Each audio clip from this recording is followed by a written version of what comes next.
নমস্কার বন্ধুরা, শিলা free cooking ক্লাসে সবাইকে অনেক অনেক স্বাগত। আজকে আমি রেসিপি ফুলকপি কোরমা।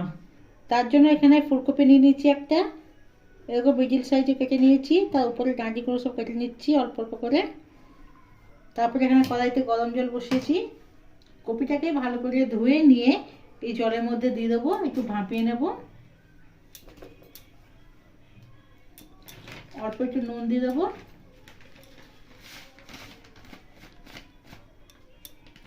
কপিটাকে ভালো করে ভাপিয়ে নেব। এর দ্বারা কপির মধ্যে যদি পোকা পোকা থাকে তাহলে বেরিয়ে যাবে, আর কপিটাও একটু তাড়াতাড়ি রান্না হয়ে যাবে।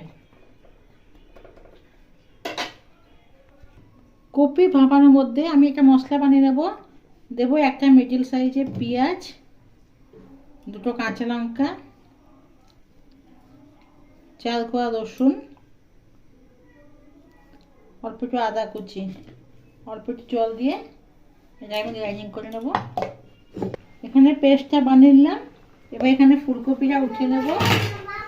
ফুলকপি এখানে ভাপিয়ে নিয়েছি, তুলে দেবো।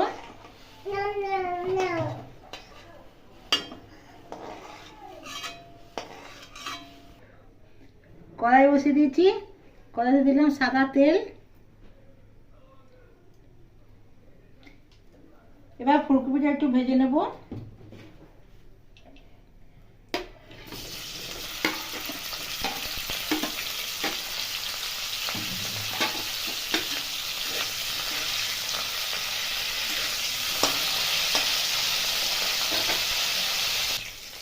ফুলকপি এখানে ভালো মতন ভাজা হয়ে গেছে, তুলে নেব।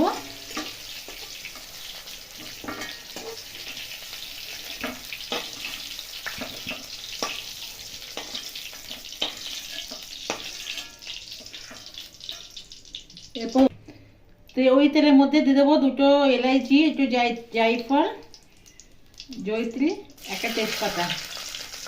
এরপর এই যে মশলাটা বেটেছিলাম এই মশলাটা দিয়ে দেবো।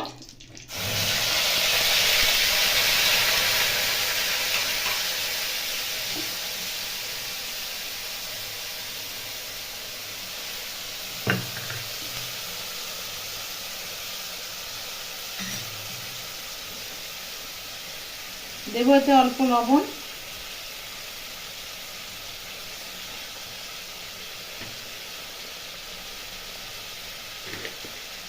অল্প একটু চিনি, আর দেবো সামান্য কাশ্মীরি লঙ্কা গুঁড়ো। লঙ্কা একটু ভালো আসার জন্য দিচ্ছি, সাদা সবাই পছন্দ করে না, তাই জন্য অল্প একটু লঙ্কা গুঁড়ো দিয়েছি। লঙ্কা একটুখানি গোল্ডেন কালার আসবে বলে। এবার মশলা কষতে কষতে ওইতে আমি আরেকটা মশলা করে নেবো। দিয়েছি 8-10টা কাজু বাদাম, একটু পোস্ত, চালমগজ, এটা বেটে নেবো।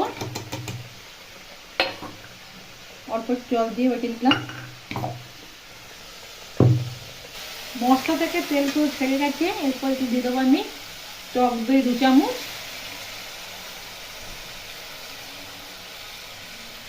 আবার ভালো করে কষবো।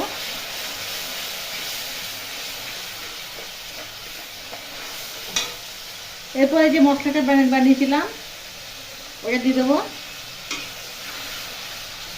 কষে নেবো ভালো করে। এখানে বলে রাখি, যার পছন্দ নয় রং সে দেবে না কাশ্মীরি পাউডার, কাশ্মীরি লঙ্কা দেবে না। আবার অনেকে সাদা খেতে পছন্দ করে না, তো তারা অবশ্যই দিতে পারে।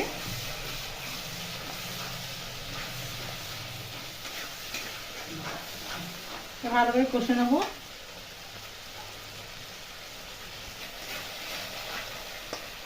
মশলা এখানে হয়ে গেছে, ফুলকপিটা দিয়ে দেবো, ভালো করে কষে নেব। ফুলকপি এখানে কষা হয়ে গেলে সামান্য জল দিয়ে দেবো।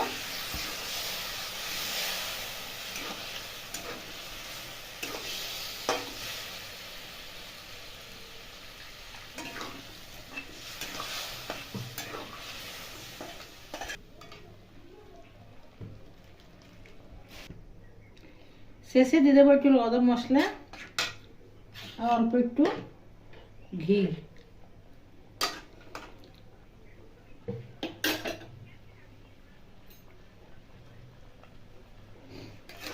তৈরি হয়ে গেল এখানে আমার ফুলকপি কোরমা। রেসিপিটা কেমন লাগলো তোমাদের কাছে অবশ্যই কমেন্ট লাইক মাধ্যমে জানাবেন। ভালো লাগলে বন্ধু বান্ধবের সঙ্গে শেয়ার করবে। তো নতুন রেসিপি পাওয়ার জন্য আমার চ্যানেলটাকে সাবস্ক্রাইব করে দেবে। সুস্থ থাকবে, ভালো থাকবে। কালকে আবার কোনো রেসিপির সাথে দেখা হবো। ধন্যবাদ।